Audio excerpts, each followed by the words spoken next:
Tahun 2021 menjadi babak baru bagi pemerintah dalam mengejar utang bantuan likuiditas Bank Indonesia (BLBI.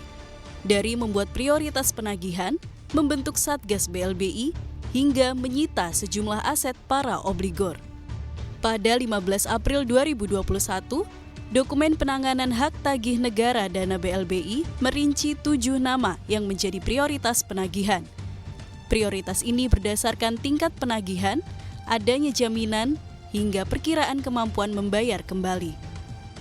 Dokumen tersebut menyebut nama putri mendiang Presiden Soeharto, Siti Hardianti Rukmana alias Tutut Soeharto.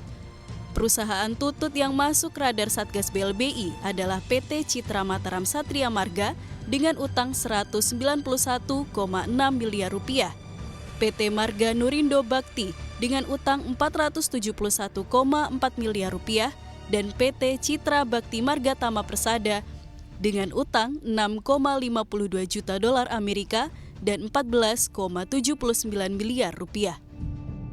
Keseriusan pemerintah mengejar obligor makin terlihat ketika membentuk Satgas BLBI pada Juni 2021. Satgas akan bekerja sampai 31 Desember 2023 untuk mengejar seluruh obligor. Tugas Satgas yakni melakukan penanganan, penyelesaian, dan pemulihan hak negara yang berasal dari dana BLBI secara efektif dan efisien. Tugas Satgas dimulai dengan memanggil para obligor yang tercatat penerima dana BLBI.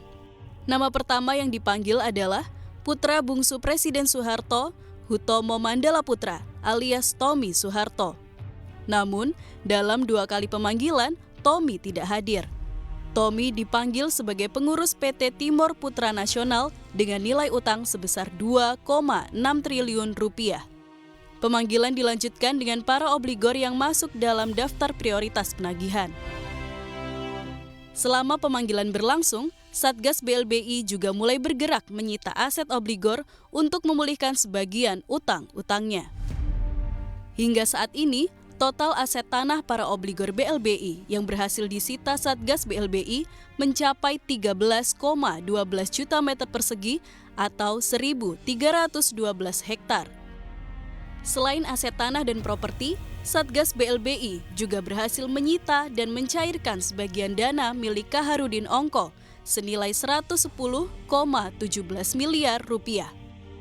Menteri Koordinator Politik, Hukum, dan Keamanan Mahfud MD memastikan Satgas BLBI akan terus memburu para obligor hingga masa kerjanya berakhir. Ia memperingatkan para obligor dengan berbagai ancaman hukuman dari perdata hingga pidana jika tidak memenuhi kewajibannya. Satgas akan terus melakukan upaya berkelanjutan untuk memastikan pengembalian hak tagih negara melalui serangkaian upaya hukum seperti pemblokiran, penyitaan, dan penjualan aset debitur obligor, bahkan juga akan disertai sanksi administratif dan keperdataan pada saatnya nanti kalau sudah sampai pada tahapan tertentu, bahkan juga tidak tertutup kemungkinan pidana kalau terjadi penghilapan, pemalsuan, dan pengalihan terhadap barang-barang yang sudah diserahkan kepada negara. Akibat skandal BLBI, hingga kini pemerintah masih harus mencicil pokok dan bunga utang kepada Bank Sentral karena banyak para obligor tidak membayar kembali uang pinjaman.